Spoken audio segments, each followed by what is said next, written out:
అతను తాగుబోతాడు, ఇంటికి వచ్చి భార్యను తంతాడు. పైపెచ్చు దేవుడిని నమ్ముకోలా, ఆ భార్య దేవుడిని నమ్ముకుంది. ప్రార్థన చేస్తే కోపం, బైబుల్ చదివితే కోపం, మందిరానికి వెళ్తే కోపం.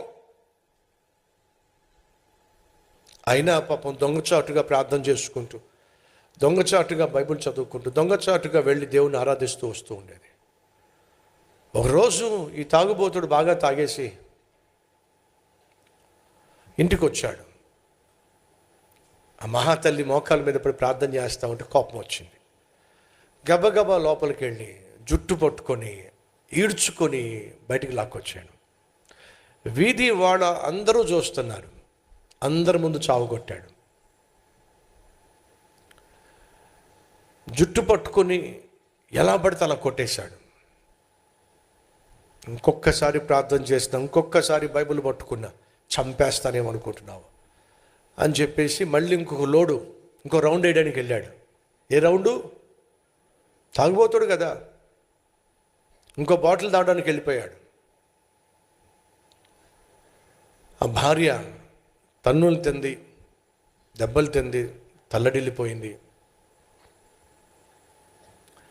చేపలు అని చెప్పి ఒకడు చేపలు అమ్ముతూ వెళ్తూ ఉంటే భర్తకు చేపలంటే చాలా ఇష్టం అని చెప్పి చేపలు కొంది. ఏ భర్త?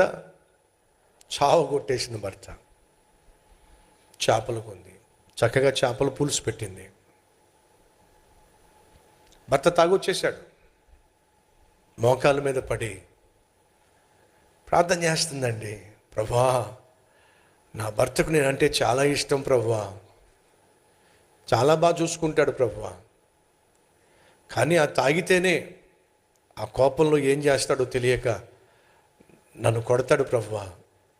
కానీ ప్రభువా, నన్ను కొడుతున్నాడని చెప్పి నీకు కోపం వచ్చి నా భర్తనేమైనా చేస్తావేమో ప్రభువా, నన్నైనా చంపు, కానీ నా భర్తను మాత్రం ముట్టుకోవద్దు ప్రభువా, నా భర్త జోలికి మాత్రం వెళ్ళొద్దు ప్రభువా, ఎందుకంటే నా భర్త లేకుండా నేను బ్రతకలేను ప్రభువా. ఇదంతా ఆ తాగుబోతోడు కిటికీ బయట నుంచి వింటున్నాడండి. లోపలికి వచ్చి ప్రార్థన చేస్తున్న భార్య పక్కన కుప్పగూలిపోయాడండి. ఏమిటా ఇది? చావగొట్టేసి వెళ్ళిపోతే నేను నిన్ను ప్రేమించటం ఏమిటి? నరకం చూపిస్తున్న నన్ను ఈ విధంగా నువ్వు ప్రేమించటం ఏమిటి?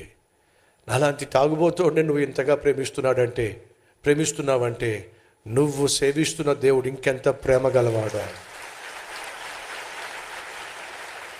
ఆ దేవుడు ఎలా ఉంటాడో నాకు తెలియదే, కానీ ఈరోజు నిన్ను చూస్తుంటే నాకు తెలుస్తుంది. నీతో పాటు వచ్చే ఆదివారం నేను కూడా మందిరానికి వస్తాను.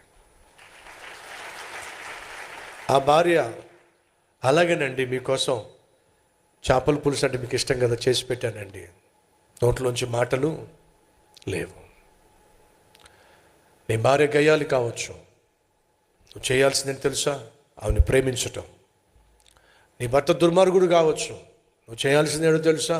నీ భర్తను అర్థం చేసుకొని ఆ భర్త మార్పు కోసం ప్రార్థన చేయటం, లోబడ్డం, ఆదరించటం. ఎప్పుడైతే ఇది నువ్వు చేస్తావో ఖచ్చితంగా నీలో ఉన్న ఆత్మదేవుడు నీ భర్తలో ఉన్న దెయ్యాన్ని వెళ్ళగొడతాడు, నీ భార్యలో ఉన్న దెయ్యాన్ని వెళ్ళగొడతాడు. నీ బిడ్డలను ప్రేరేపిస్తూ పాడు చేస్తున్న దురాత్మ శక్తులను దేవుడు ఏం చేస్తాడు? పారద్రోలతాడు. నీ కుటుంబాన్ని రక్షణలోకి నడిపిస్తాడు.